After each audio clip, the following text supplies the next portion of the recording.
And now, Mr. Serling. Next week, a distinguished actor lends us his talents as Mr. Burgess Merideth stars in Time Enough at Last, the story of a man who seeks salvation in the rubble of a ruined world. We hope you'll share this very strange experience with us. Thank you, and good night. Wow. I don't know whether I just like the ones where it's just Rod Serling and he's just like, I'm going to take you on a wild ride and we're going to have a good time. So that's the slowest he's ever spoken, and it felt very passive-aggressive. They're like, Rod, you're speaking too fast. Can you give us a slower take? And he went as slow as he could on that one. So. Also, you're not allowed to have your cigarette. And he's like, oh, you won't let me feel my nicotine addiction, will you? They took it away. They couldn't get sponsorship that week. Yes. Story of a man. It was Oasis and then Chesterfield. That man probably did more for tobacco sales than anyone else in history. So I guess maybe the reason is that this isn't his work. This is adapted, I guess. I'm seeing here on Wikipedia. This is somebody else's. Ooh, yeah, this is the first, because this is episode 8 of season 1. This is the first story that he didn't write. Okay. Interesting. So we've got Burgess Meredith coming back. Yep. His first appearance in the show, right? Easy win. To say coming back for us. We've watched him in a couple before, so I'm kind of excited for that. We did just for your reference, Shai. We did just watch the Devil's Printer, the Printer's Devil. With the guy. Are you doing these out? We are doing these well out of order. Then. Yeah, we're auto's Okay. A handcrafted, We're going to confuse list. everyone watching through, but there's a reason for the madness. There is. But this is Meredith's first appearance in the series, correct? Yeah. Correct. Yeah. Okay. I've heard good things about this episode. I mean, it's been spoofed in Futurama, so I kind of know a little something about what the tone of it is. The ending is. Yeah, very possibly. So we'll see. All right, numbers, gentlemen. Yeah. Throw some numbers out there. Go on, Dan. I'm feeling like we're on the verge of greatness. Oh, It's the last time I get to use that joke. It's the last time. Let's hope so. Let me Until we do our Batman 1960s rewatch and just. I've never seen that either. I'm actually Have you kind not? of into that. I've Oh, never it's seen it. so bad. Wait, what? It's so good. Is what you Yeah, mean. I've seen It's all fun. the It's so clips I've bad seen it's have been good. amazing. It's a comedy when it's not supposed to be. Anyway, we're getting off topic. Go on, what are you going to give it? Guess what? This is season 1.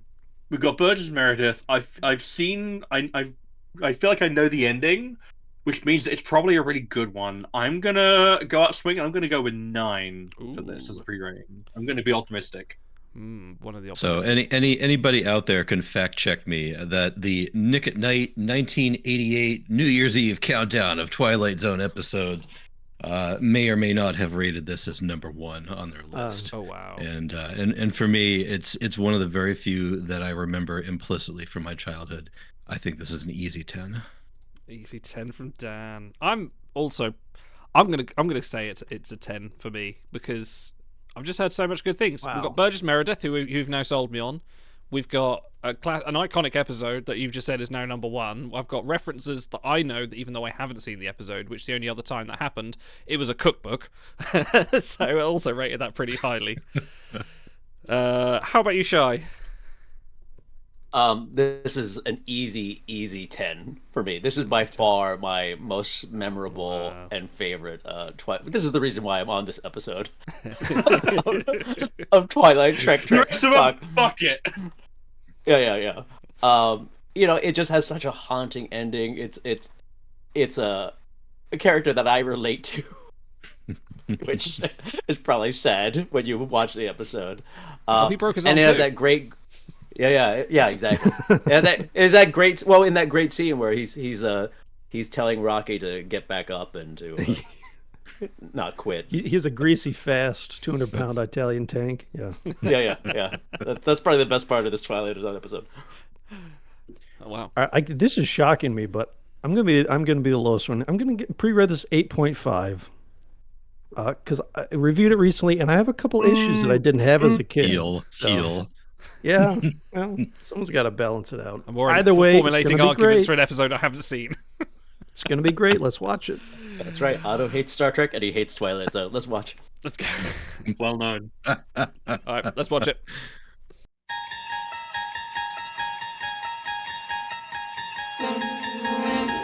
This is the dimension of imagination. It is an area which we call the Twilight Zone.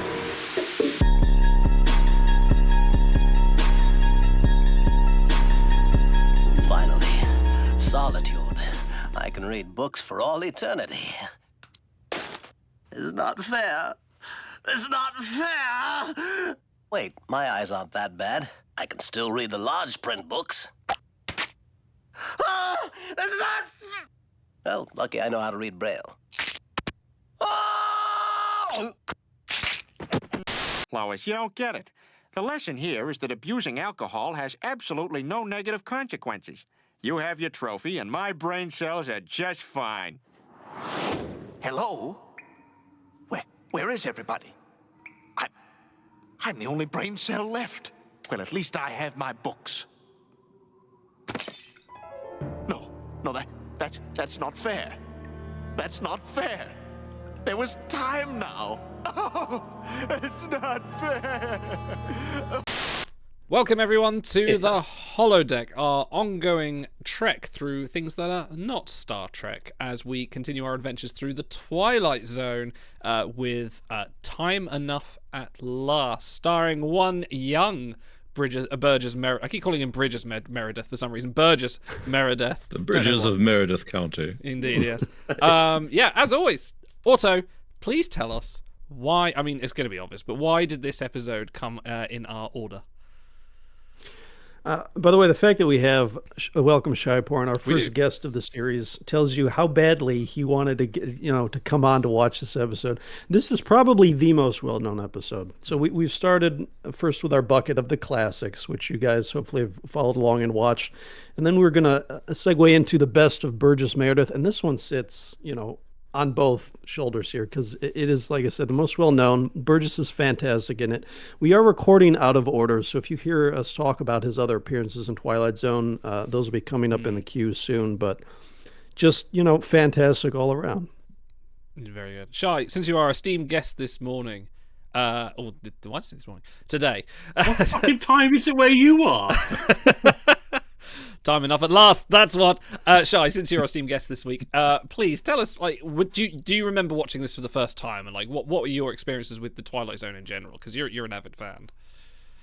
I do. I mean, obviously, I wasn't watching it live. I'm not quite that old, but in syndication, I saw this, and it really, the imagery of it, and I was growing up in the 70s, 80s, so we did have the nuclear threat looming over our heads. So the imagery of it was very stark, but I just loved to read, and I just loved to be left alone as a kid. I was the only child of divorced parents. Just leave me alone. Let me play my Dungeons and Dragons by myself. Let me read my books by myself. And so this character, I really connected with him. And that the tragic ending, of course, just is haunting. It's haunting, the idea of being this close to just sort of a paradise of aloneness and having it ripped away from you by gravity. The one thing clumsiness. The one thing the nuke couldn't cure was gravity. Now, just to recap the episode very briefly, it follows one Burgess Meredith, seemingly taunted by both his wife and his boss. Burgess Meredith plays Burgess Meredith. Yeah, I can't remember the character's actual name. Henry Bemis. Mr. Bemis. Haunted by his wife and his boss for being too much of a book nerd that it's affecting his life. Whilst trapped in the vault, the bomb drops, wipes out the entire planet, and he, after a few depressing moments, finally comes to the realization that he's got all the time in the world to read books, until the very last minute he breaks his glasses, realizing that he is absolutely blind as a bat. And I think that comes back to a shot that I really liked. I think we all did actually really like during this show, and it kind of it's a little bit of payoff for things that happen later, was where you sort of, the bomb hits and his glasses are all disheveled, they're under his nose, he's literally doing this, and you kind of get his point of view shot, and it is all blurry, and you kind of get the small focus as the glasses get put back on. That was a very effective way of signaling. Peter Parker. Yeah, very effective way of signaling something that's plot relevant, but without you realizing it, because you think, it's just a little bit of character detail, but hey. Yeah, there's a few of those, when he wakes up after the commercial break on the couch, the shot actually starts centered on the glasses balancing on the back of the couch precariously, and he sort of searches around for them. He keeps almost breaking his glasses throughout the entire episode. Like when he stumbles across the sporting goods, he has to push him back on his eyes, and he knocks over the case, and the glass shatters of the case.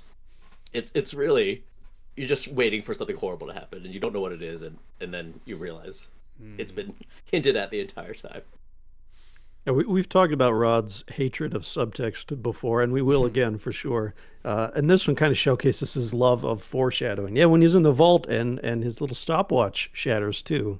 And then he's reading the paper, H-bomb imminent or whatever, and literally 5 seconds later it goes off. So. Because let's just say the three of you, Auto, Shy, Dan, you've watched this before. Me and Stars, this is kind of our first time, but Stars, like, we've kind of seen the Futurama clip, like Endless Time, the scary door, part of the future. Like, how did you feel? Because how did you feel coming into this episode, having that little bit of foreknowledge, but not actually knowing the source it came from? I mean, like, I've seen that ending. I've seen literally that last minute unaltered. I'm not sure exactly where from. I feel like it might have been like some greatest science fiction moments, top 100 or wherever. But that kind of left me going, okay, so what's the rest of the episode like? I was like, oh, the rest of the episode's really, really good. The episode is like, they spend a lot of time building up to it. They spend a lot of time establishing just one character, making you sympathetic, but also kind of underlining, he's not perfect by any means. And just like the sheer bleakness of it is really, really effective. Like, it reminds me a little bit of Idol, you'll know this one. Where the Wind Blows, the 80s animated cartoon, where it's got a very similar sort of theme. That kind of quiet misery. That one's a lot more brutal, the Raymond Briggs one. But yeah, no, I fucking loved it. That's great shit. And like, I couldn't stop making Fallout jokes all the way through it because you can see so much of the influence, so much of it. Like, every time he was walking past like one of those stores, I was like, that's literally a location I've walked past in Fallout 3 or New Vegas. Like, it is like that. The visual language is so strong and so striking and so stark, and I can't think of many other. Like, I imagine there must have been other things doing it similar sort of imagery at the same time. But like, I don't know. Like, the science fiction, when I think of 50s and 60s science fiction, is relatively clean. I don't usually think of it quite like this. How about you, Dan? Yeah, the image of the future from the 60s is stainless steel, clean walls, and they took a risk with this too. And to make something look so alien and still be so relatable and familiar was really interesting. It's something I didn't recall about this episode, was just how much they had developed the various sets that he needs to go through. So we have the set at the food store, and I didn't recall that at all. And you really did get the impression with all the cans there that he could survive for a while. And they make the whole episode really do seem plausible if you just completely disregard radiation and our flimsy concept of it at the time about what it could do to the human body. But you feel like with him visiting all these various stores and places that he could live for a while. And I guess maybe even if he became an actual vault dweller and went back to the vault where there was low radiation, he might actually be able to survive for a while too. The Twilight Zone series, it's easier for me to suspend belief for this TV show than almost any other, because the character stories and the twists and the concepts are so fun. It's like I don't want to ruin it by trying to construct headcanon around it. Just like enjoy the elements as they are presented. And this you can always say it's the Twilight Zone, and then that's it. They literally like preface it with saying this isn't quite reality. This isn't quite meant to be. It's a surrealistic, it's taking high broad strokes, emotional lore. It's all about the emotions of it. Yeah, you could just. I guess one of the reasons why. Oh yeah. I think one of the reasons why this spoke to me so strongly and why it stuck with me for so long is, how relatable Harry Bemis is to those of us who are introverts and who spent much of our time as children reading and being nagged at home and having dead-end jobs that we weren't particularly invested in. And wow, I mean, like, check, right down the way. That was me. They got me in. And all the other little sci-fi kids tuning into the Twilight Zone, I think, also held that dear. I mean, as someone that's like, I've got a huge backlog of games and things like that. I've got so many games I buy and then I go like, never gonna play it. Like, I have a full-time job, I have kids, I have this channel. This takes up a majority of my time. Like, you know what? A good little apocalypse, so I could just spend the next 60 odd years just catching up on the backlog. Guess what? COVID was really good for my video game backlog. It kind of was. It's terrible. It's terrible. That's a terrible take. But yeah. So a couple bits of behind the scenery. First of all, this was Rod Serling's favorite episode. He does have another one where he says this is like his favorite that he didn't write or whatnot. But so he liked it very much. And this is one of only 4 times in Twilight Zone where he gives a mid-episode narration, and that did help it feel a little bit different because as Henry's walking through the rubble, he has some lines, Rod has some lines that kind of go back. It's almost a dialogue back and forth. As they give you some exposition on the post-apocalypse.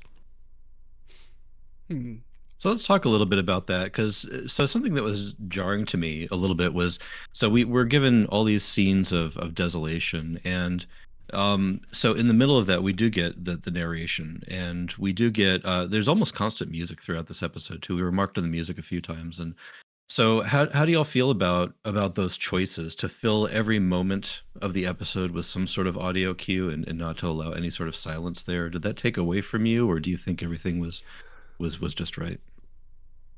I think they're coming off of the radio era, transitioning from a radio to television, and they're just used to having that sort of radio play format where you have to have music to like let you know what's going on in the scene and the sort of general tone. So they haven't quite gotten that full cinematic like language mastery of like maybe silence is really good here. And this is also like just a few years after Godzilla and Godzilla King of the Monsters was adapted for American audiences. So they were sort of taking a lot of the visual imagery from that sort of language. But I think it works because Twilight Zone is kind of almost a radio play. It works for me, yeah. Yeah, for me it was it's one of those things where I think because it is of its time and the music was relatively restrained, it worked.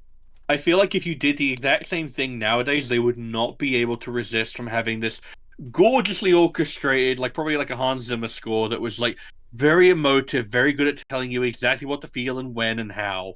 But here it was just a lot more, it was probably like a lot of stock music. And while it was good at kind of giving you little nudges in the right direction of how to feel, it wasn't a full-on...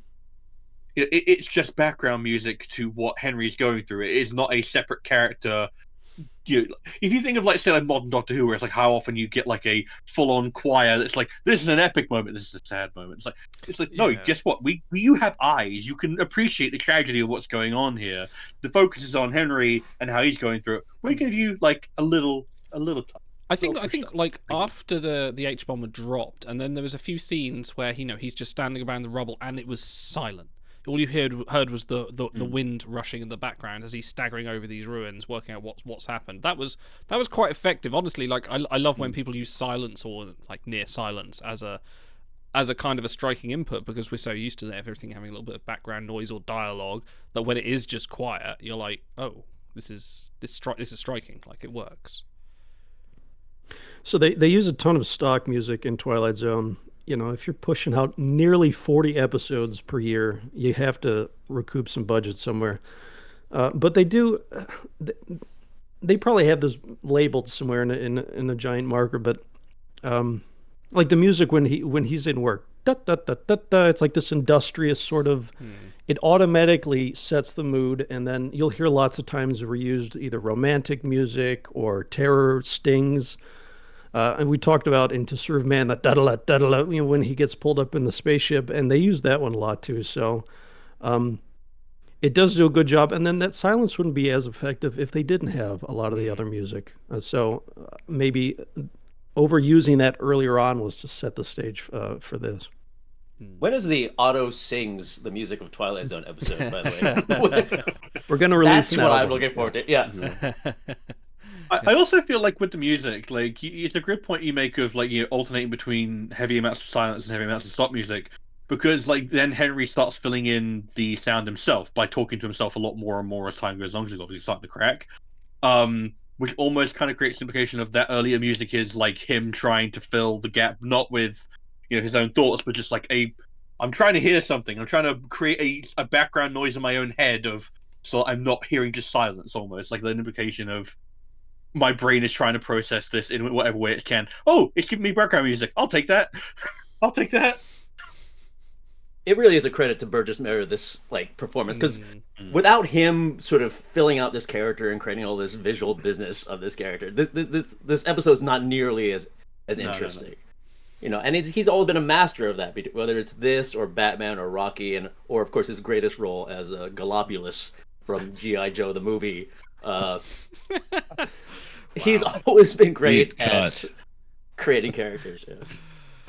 So I don't want to spoil. Like I said, we've watched these out of order. So we've seen a couple other Burgess Twilight Zone episodes. The dude is a first ballot Hall of Famer, and every role he has in Twilight Zone is vastly different on the scale. Like he does two bookish characters, and they couldn't be more different. And that's the thing. Like going back to the what was the fascist episode? Which one was that? That was Obsolete Man. The Obsolete Man. Yeah. You've essentially kind of got on paper the same character, someone that's addicted to his books, and whereas I think his character in The Obsolete Man was more like, I'm taking the message and I'm going to use this message as part of my slogan. This Burgess Meredith is more nerdy, and he's more like into it. It's just like, I just want my quiet time, I want my alone time, my books. And just being able to say to an actor, hi, play these two characters very differently is astonishing. Like, I'm a Burgess Meredith convert. This guy's amazing just for the nuance in being able to play two book nerds in two completely different ways. Like, it's incredible. Well, it's very interesting how it's like they are ostensibly the same character, but one is very obviously a humanist and one is a pure escapist. Like, you get the impression that Henry likes books not necessarily because of what's in them, but because of what they're not, which is other people. Like, yeah. We almost never. I think it's almost important that you never really get to hear him read from the books. He's always talking about the plot line. He talks about the plot line, obviously, with David Copperfield for a bit there. But whereas his character in The Obsolete Man literally just gets to talk at length through that entire Bible passage. Like, here is a case of Henry is like just talking about the idea of books, and it's like, I feel like that's an important distinction between the two characters and why they feel so different. But a lot of it is down to the Burge. Leave it to Rod Serling to handpick an episode written about the written word and elevate it to his favorite of all time. And I do want to point out that so the set of this episode and the way that it's handled, and it's very understated, but the way that he really does venerate the written word. So let's look at the bank that he works in, where he's handling other people's money all day and couldn't care less. Doesn't even bother to count out to 25 properly. And then he takes his lunch in a bank vault surrounded by other people's most valuable possessions, not a care in the world. All he has is the book with him. And he's getting taken away from them by going to play a poker game and, presumably risking some stakes. Doesn't incentivize him in the slightest. That's not what he values. And this is an escape, right? He wants to escape the real world with books and doesn't care about any of this stuff. And so in the end, getting that yanked away from him is even more acute if you just add up everything that you've seen. One thing that makes Burgess great is his line reads. And in the next episode, Obsolete Man, we spent some time talking about that first scene there.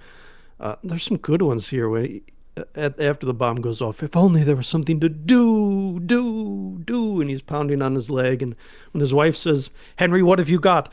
Got, dear? He just gives these like off the wall line reads that I wouldn't think to do it if I was the actor, but when he does it, it's like, oh, well, that's the character. Well, that's who Henry Bemis is. So really good line reads on some of these that if you just read them on the page, they don't give off much, and he makes them give off a lot. He has a way of working with his eyes too, and it's even more remarkable in this episode when his eyes are twice as large through the Coke bottle lenses too. Literal bottle caps. Can we address the very large, unfortunate elephant in the room, and that would be his wife, a character I have not despised in her 5 minutes of appearance than Kai Wynn. Like, literally, that was evil in its most arcane form. Like, why are they married? What happened there? Yeah, she feels more like his matron than his wife. A little bit, like it's his attendant or his Yeah, because you kind of have to like think, okay, what's the relationship dynamic here? Like, you clearly didn't marry each other for love. There must be some kind of financial component here. Like, in case of like security, maybe it was just easy. Maybe it was some kind of arrangement between like their families. I think that was maybe Dan mentioned like might have been a possibility. I don't know how popular that was back in the day, but yeah, they appear to have absolutely no similarities in terms of what they enjoy. And the fact that she takes such fiendish delight in antagonizing and ruining his favorite objects in the world. And it's like, I don't know, it's wild to me, the idea that, like sharing poetry with people is something I really, really love. Like, there is a poem I absolutely adore by John Donne called The Sun Rising. It's one of the most romantic poems I can possibly imagine. And if I share that with someone, and I'm like, hey, I want you to read this, and I want you to look what you think about it. Or if I quote it to someone, it's like, guess what? That is an expression of like love and care and attention. I want you to experience something beautiful with me. I'm sharing a part of my soul. Welcome to the series, by the way. Yeah, no. Is that your move, Stars? A little bit. A little bit. Guess what? It's a move. Fucking romantic poem. It's a great move. Fucking good poem. But it's also a case of what people pick about poetry is really, really important. What it says about you as a person, what resonates with you. Like, some people love Robert Browning, some people love John Donne, some people love a bit of Shakespeare. And it's like being able to share that and be open about people. That's what poetry is all about. Guess what? It's also very relevant to another movie that me and Otto just recently watched, Dead Poets Society. And the idea that she's like finding his hidden books and scrawling all over them and just rubbing it in his face. It's like, what would it kill you? Like 5 minutes to have a man read poetry to you, something which nowadays is considered one of the most romantic and like lovely things that, provided obviously it's in the right context. Don't be a creep about it. But like the weirdness of this context of like, oh, how dare he try and share something that he feels emotionally about, and that like you presumably might enjoy too, but apparently he lives in the most joyless, colorless world ever, which is. Yeah. I do actually have to kind of go on to a point that kind of annoyed me a little bit, which is he flip-flops a little bit from, oh, I hate this world where like nowhere, no one just leave me alone, to, oh no, the world's gone. It's like, you hated that world. Like, it would have, I feel maybe worked better if there had been a friend or at least someone who understood, or like some kind of book club he could at least have some kind of time with, to make it so there was a sense of actual loss. And then he flip-flops back to, now books, now my entire life is fixed. And it's like, well, clearly you didn't care all that much. Like, this weird. I don't know. I know some people like that. On. Like, you don't know what you've got until it's gone. That's true. Yeah, that's true. Exactly. No, the wife is like if Fahrenheit 451 was a person, right? Like, she's very much like, that's a childish pursuit. A grown person doesn't need to read. Just go through the motions that society has you go to work, play, like meet with the friends. You don't need books to be happy. It's really freaking insidious, the messaging of her. This came out the same year as Fahrenheit 451, by the way. Did it? Yeah. A couple of months earlier. All right, so I have a couple thoughts about Helen. First of all, this is a Twilight Zone trope, so huge. There's like 20 episodes where the husband is this long-suffering, humble man, and the wife is a shrill harpy, and it's just it's so overplayed and it's so era appropriate, and I hate it personally. Yeah. But the one thing that I really don't like about this episode is I don't actually like Bemis's characterization. Like, I get that he's relatable, but he's a bad employee. The lady he was servicing said, "This is the second time you've shortchanged me." He doesn't pay attention to his job. He doesn't care. And I don't think that he married that version of Helen. Who would? She's cartoonishly evil. I think he married a woman who was probably a little stark, but he ignored her, I think, over the years, channeling all his love into books, and she slowly grew into someone who resented him because she resented the way he spent his time. And so when we get the conclusion, maybe this is just me being stuck in Rod Serling's black and white world where we're completely loathsome of subtext. But I think if he was either more pure white or maybe a little less likable, I could either feel schadenfreude at this ending or sadness at this ending. But I don't really like the character. So when something bad happens to him, I'm like, oh, well, it sucks that it happened to him. He kind of had it coming. So for her in specific, yeah, it's a fun characterization. But I don't think, no one is born that way. They become that way when they're treated a certain way. So, okay. But you said it yourself. Like, he has to have a character flaw in order for this ending to be justified, right? Like, sure. You can't just punish this completely innocent person. Well, you can in the Twilight Zone. They do that all the time. Hand wave. If in fact it does actually serve the wider purposes of the plot, yeah, you can't punish a completely innocent person. What else is the H-bomb? It's a a stark total punishment of innocent people for the actions of not even 1%, 0.0001% of the population. That's karma. This is an American town, kids. Yeah, what a remarkable thing that a nuclear bomb dropping is the least significant part of the story. Like, everything else surrounds more his personal love of books and his well, it's it's Burgess, baby. That's all Burgess, baby. Speaking of beginning with B's, let's go on for our bread. What was your bread of the episode? The moment that stuck out to you in the episode most of all? I think you're gonna have to introduce this for Shy because he is not used to our Cisco-isms here. I already introduced it. You love introducing everything over and over. All right, the bread. If the trigger was working, you would have heard Mr. Cisco say bread. And that comes into Star Trek, because we're coming from Star Trek, an episode where he said just something ridiculous. It's not really plot relevant, but that's all we could talk about at the end because it really stuck in our minds. So the bread is what you think about 10 years from now when you recall this episode. What sticks in your mind? So we'll throw the new guy into the fire. Shy. What is your bread of the episode? Wait, so when you introduce this segment, you don't bother to explain that Captain Cisco has some sort of aphasia virus that causes him to just speak This is like the gibberish. seventh You time we've just throw this explained out it. there. No. We've explained it like Yes, we're 7 picking on times, people. so. I mean, I'm going to steal the obvious moment. It's the ending. The ending has haunted me since I was a child, of being that close to happiness and having something go wrong. And maybe it's cursed me because I feel like it constantly happens in my actual life. So, yeah, it's the being right there, and this will come into our alternate 5-minute ending aspect. But it's the reaching one time too many for a book when you have thousands of books already, and the glass is falling off and breaking. Like that's the bread moment for me, if I'm understanding the assignment correctly. You are indeed, yes. You baked your bread correctly, Shy, don't worry. Well done. Do you know the funny thing is you can't even go look for new glasses because you can't see anything.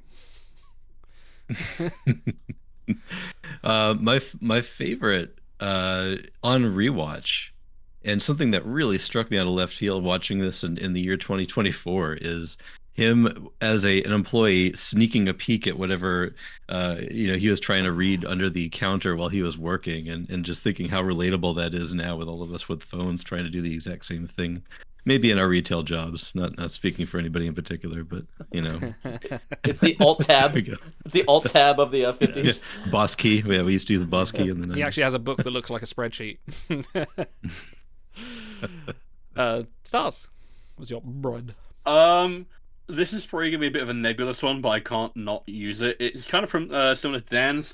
It's just fucking Henry, like Mr. Burgess Meredith's face is going, that kind of like gormless, like that wonderful blasé smile as he's explaining the plot of David Copperfield, and just completely not getting that no one cares.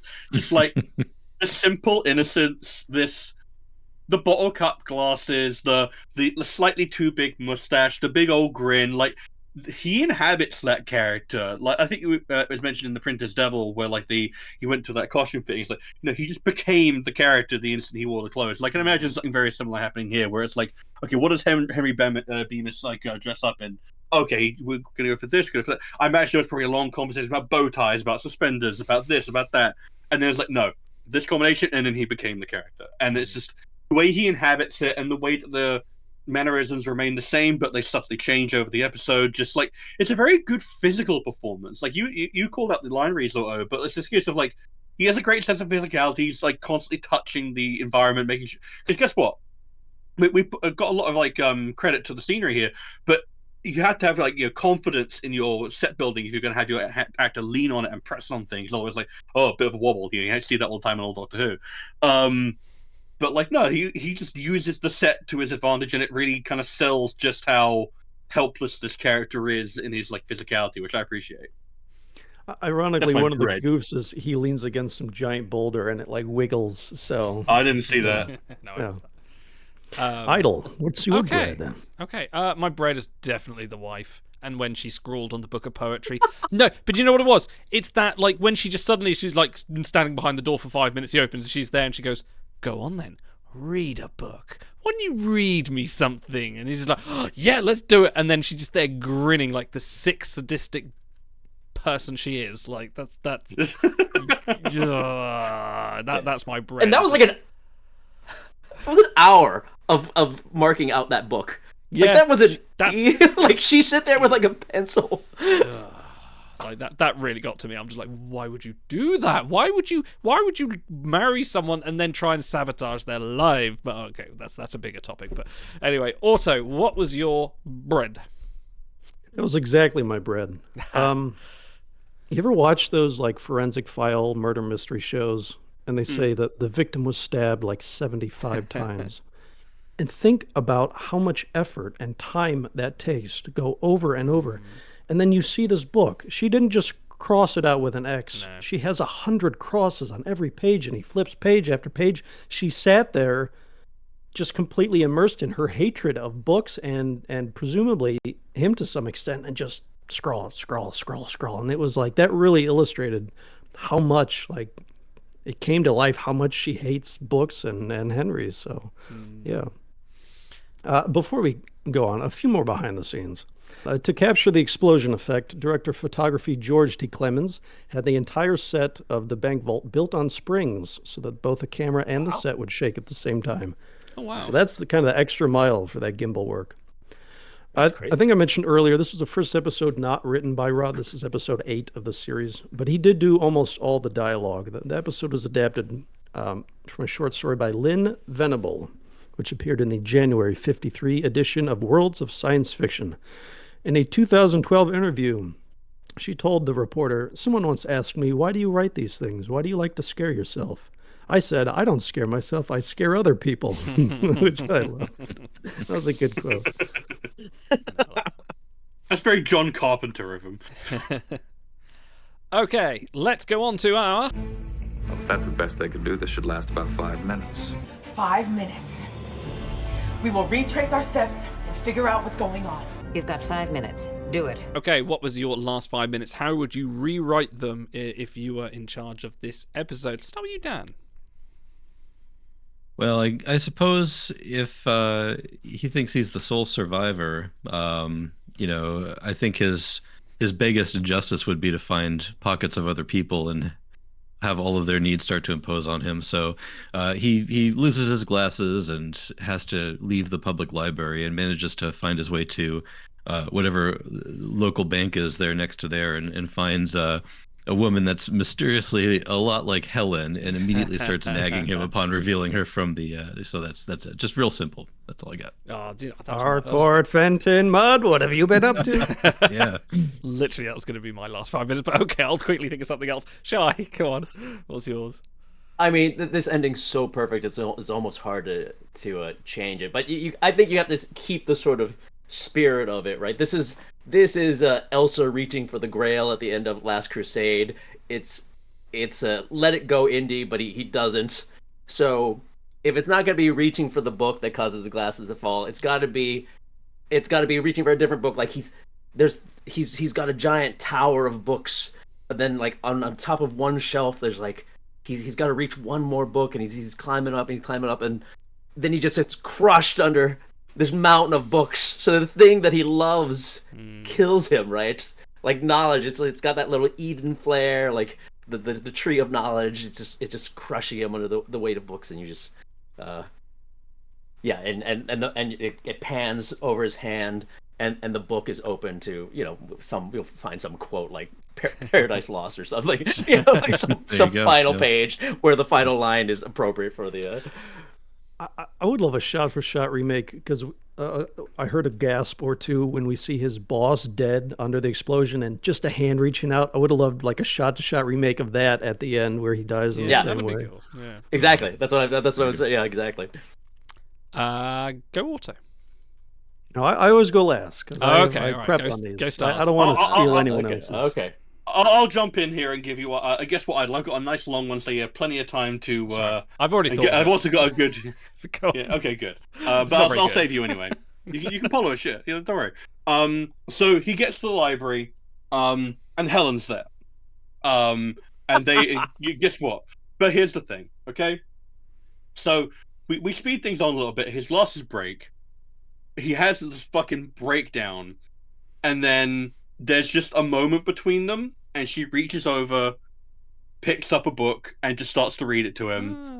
And that would have redeemed. You have it a somewhat. moment. Yeah. You have a moment of understanding, and then she reads this, which is "The Wasteland" by T.S. Eliot.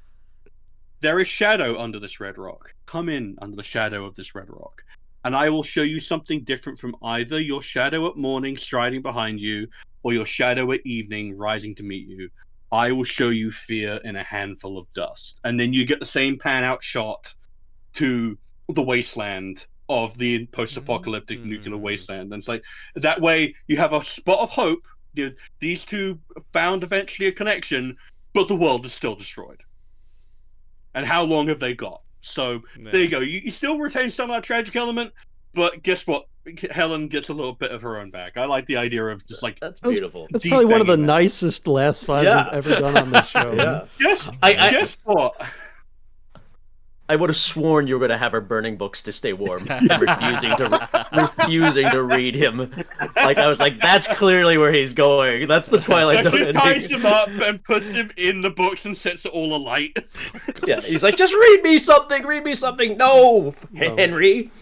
No, I'll go for a nice one. Okay, so my very hastily revised last 5 minutes is actually going to be he gets to the library, finds all the books. This book full of library. I've got all this time in the world, but he reaches up and he finds out that it's not actually a library. It's a storage warehouse, actually containing every single copy of Bill, William Shatner's autobiography. And he falls to the ground and goes, "It's not fair. It's not fair." And then it cuts from there. Then Rocket Man plays it out. Yes. Go on, Otto. All right. I've got two last fives for you here. So sometime after the bomb goes off and Burgess is wandering around and he meets one other survivor, a beautiful young woman. They start exploring together, stumble upon the library. Turns out she loves books too. And so they grow close. They read to each other sometimes. One of them finally says, "I love you." And then he's doing something. His glasses fall and break. And he looks up and he sees this blurry outline of some hideous monster. I don't know. You can give it tentacles or something just disgusting. 8 eyes or whatever. And he has to live with seeing this person who he thought he was going to fall in love with. So there is actually, I don't know if you've ever seen a series called Love, Death and Robots. It's an animated sci-fi serial, and there is an episode. I won't spoil it, but it's very similar to that concept, and it's really great. Actually, it's one of my favorites. But yeah, very similar concept. Actually, that happened in Red Dwarf, didn't it? That's the That's Camille. That's Camille. Yeah. Okay. I guess it's a good idea then. It is a good if idea. Everyone's using it. All right, and my other one. I'm not going to change a thing. And he hadn't called a soul, and he hadn't packed a thing. That was my Daniel Caffey. I'm not going to change a thing. I'm just going to change how you look at it. So you remember when he goes to the general goods store or whatever, he gets the gun and he picks it up and he puts it to his head and he goes, "I'm sure I'll be forgiven for this." Because, in a lot of religions, it's a sin to commit suicide. You would go to hell. Well, God didn't forgive him. And in that moment, he does pull the trigger. And everything that happens afterwards is his own personal hell of his making. So him finding the library and breaking the glasses, he's dead, he's in hell, and this is what he has to deal with. So I like that one. Interesting. I did think in rewatching that moment that like there might be a thing where he's pulling trigger and you see the hammer going back, and the last second he sees the public library sign, but then the hammer clicks. Yeah. Yeah, that'd be a good one. That's a good one. I like that. Okay, let's go on to... I can show you my rating code. Schiller rating 3.5. Associational rating norm -3. That's much too low a rating. Just not accustomed to seeing an unsatisfactory rating on a member of my crew. Yes, our rating criteria, and I believe it is my turn, unless we want to throw it over to our guest this week. Shai, could you give us a Trek a la rating? If not, I have one ready. Oh, I don't have a really... Okay, how many cans of, like, out of 10 of Bert's baked beans, canned baked beans. No, you tell me yours. I'll go for how many aggressive wives who are more impactful to the story than the H-bomb out of 10. Let's start with you, Dan. Dude, she's like the Pete Van Horn of this episode. He can't stop talking about it. Oh, wow, yeah. The way she hammers at him, yeah. The I guess, yeah, I had a deeper appreciation of just the allegory of the episode. You know, so our hero is a little bit short-sighted, and his carelessness winds up ruining the world around him, and you know, just a fantastic way to look at the escalating nuclear situation and bring it down to an understandable level. The episode concludes with just a fragment of what man has deeded to himself, and that's really the only social commentary, direct social commentary, that's inserted in the episode. True, absolutely written by Rod Serling as the epilogue. And you know, I thought what a fantastic story vignette. I can't imagine a better candidate for translation into the Twilight Zone than this writing, and the execution was just flawless. It's still a 10. Still a 10. Interesting. 10 what? 10 battle axes of a wife drawing X's and O's on Harry Bemis. Remind me so we can all benefit. Aggressive wives What's who are the more rating? impactful to the story than the H-bomb. Shy. Thank you. Yeah, it's still a 10. It's still an easy 10. 10 you know, Helens who are inexplicably eloquent despite not reading anything past the age of 21. Yeah. Stars. I'm gonna have to go against the grain here a little bit. I'm gonna have to give it a 9.8. Aggressive housewives named Helen who are, you know, more impactful to the story than the H-bomb. I think in terms of visual spectacle, it's incredible for a TV budget, especially at the time. I think the characterization is appropriately Rod Serling-esque in its absolute lack of subtext. I think it's a very powerful anti-nuclear statement. I think it's got some really nice little flourishes of humor, like the fact that his wife is named Helen, presumably after Helen of Troy, and yet she's the most awful woman in the world. Just like all these little fun little writerly touches. The only thing that really bothers me and that kind of drew me out of it was the flip-flopping between these emotional states, where it's like, I understand we're here for 25 minutes, we can't spend a lot of time doing emotional ramp downs or ramps up, but they're all gone. Oh, it's fine. Just a little bit of a whiplash there. Feel like there could have been something a little bit to fix that in between, but it's 9.8. Guess what? It's a very respectable story. I do think it was played for comedy. How short a time it took him to get over Helen, though. Yeah, and I'm going to go in my rating here. I'm also going to go much more against the grain. I'm going to go with 8.5. It was a really good story, told well. Burgess Merideth is amazing. The sets are incredible, for the Twilight Zone at the time, anyway. A great resolution to this story as well. That's really hurtful. It feels horrible. You feel his pain, but at the same time, he is not a nice person as well. He is very selfish. He is very...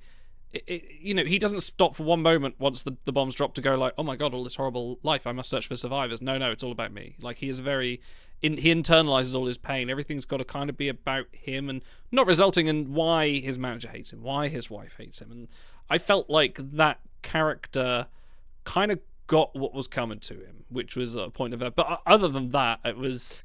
Yeah. Does that make an episode worse if the I don't know. I'm not sure. I feel for the point it was making, that the point was that, oh no, good things don't come to those who wait.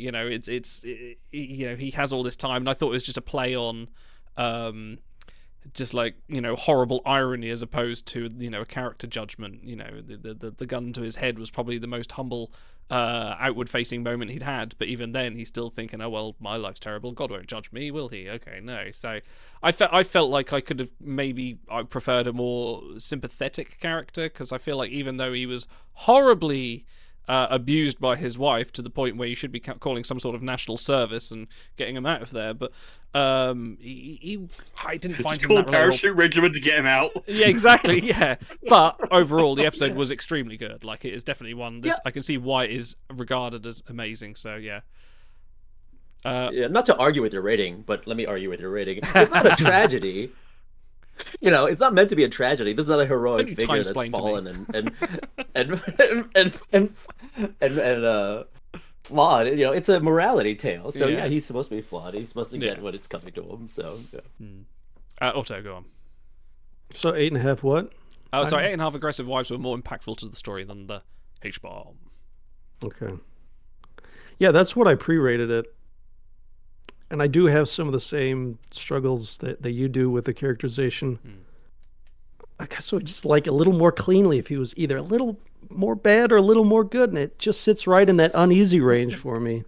Right in that Twilight it's so good! That means it worked! Maybe.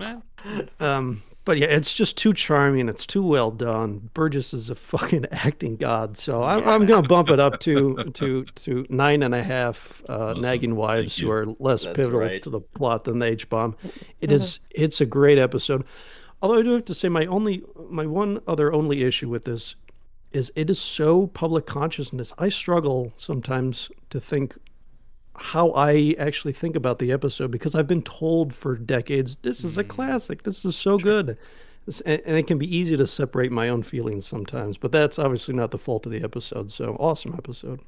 So none of us thought it was silly, useless, nonsensical doggerel, huh? Doggerel, yeah. That's Doggerel. It's a good Scrabble word. It's a lot of syllables for a woman that can't read. Anyway, thank you for watching. Please, Mr. Serling, what are we watching next time? Next week on Twilight Zone, you'll be witness to what happens when an all-powerful machine state attempts to eradicate what it fears most. Subtext. Burgess Merideth and Fritz Weaver will be your escorts through a powerful play entitled The Obsolete Man. Thank you and good night.